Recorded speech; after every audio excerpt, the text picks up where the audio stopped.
Photography, at least for me, it's storytelling, and the first thing you have to figure out is what is the story, and the story might not be totally apparent right away, but you should go into it thinking there is a story and kind of having an idea of what that story is, and that may change throughout the journey, but you should go in there with some kind of idea of what it is. So you try to concentrate on that, but also be open to that story changing and becoming something else. When we did 180 South, a good example is climbing the North American wall. There's a lot of layers to that because Yvon Chouinard did the first ascent, but we were, this is 40 years later, and the kind of story with us was that Keith Malloy has never climbed in his life, basically, and we were taking him on this huge 7-day climb or whatever. So I really focused on Keith because that was the story.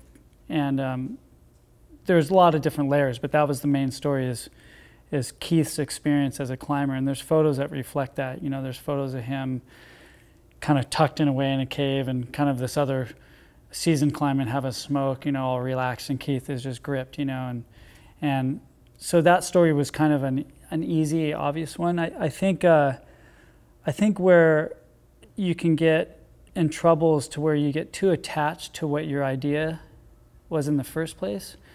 Like say you see something you want to shoot and you go, okay, I'm going to come back there and shoot that with a person, A lot of times when you get back to that place and put a person in there, it changes the whole photo and it doesn't look like what you envisioned. And some people will stick to that and try to fight it and force it to make it work. But I think you got to open up and kind of be open to different ideas and things changing. So a good example is one time we were just climbing one day and we were rappelling off the climb, and I saw this angle that looked really neat, and I made a mental note, yeah, come back here and shoot a climber on this, that'll be great.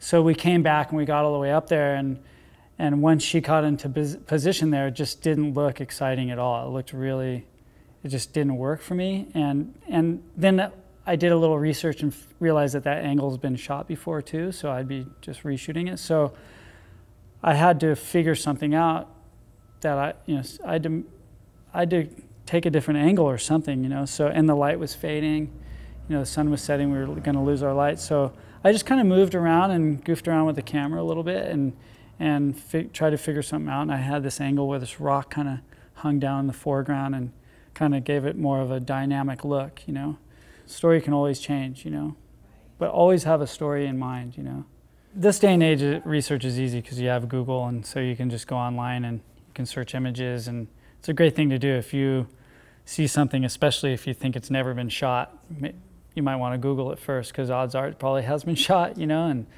so I'll just Google stuff, or I'll ask around or talk to other photographers, see who else has been there. Or Annie Leibovitz in her book tells a great story about Richard Avedon going to shoot a couple and how he wasn't getting what he wanted.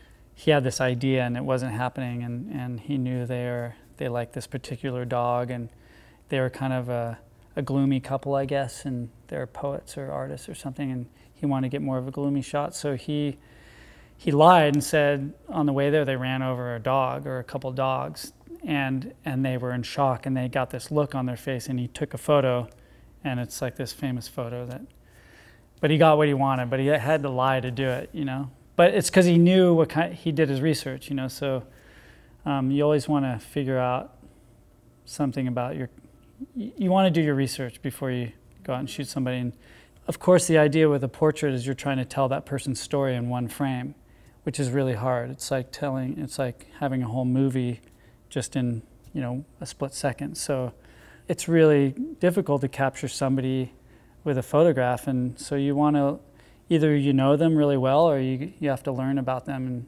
Fred Becky with the Hasselblad is a good example. I just wanted to get, he's 80, almost 90 years old, and he's a total character, and he's got these classic lines on his face, and hopefully I captured it there. And I have another friend, Tom Adler, who's an artist, and he's really shy with the camera, and so I got him surrounded by all the artwork he's collected, and he's kind of hunched, you can tell he's a little shy, and you do your best to try to really capture what that person's about. When I got the assignment to shoot Yvon Chouinard and Fred Beckey climbing, you know, the story was that they hadn't climbed together in 40 some odd years. The place that we were shooting wasn't particularly photogenic. I focused on them having fun together, and I got a couple shots of them climbing, but I really wanted to get them kind of hanging out and laughing and, you know, catching up and, you know, telling stories and stuff. So that's what I tried to do as best I can. And then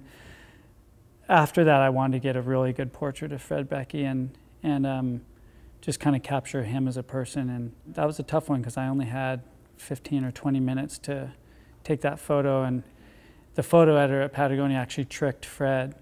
You know, I set up this, you know, I had my friend set up a backdrop, and we, you know, I borrowed a camera from Chris, the Hasselblad, and had it all set up. And then she called me. She said, "Fred's, you know, Fred's over it. He doesn't want to do his portrait." So she started moving the car, and she goes, "Fred, jump in. I'm just moving the car around the corner."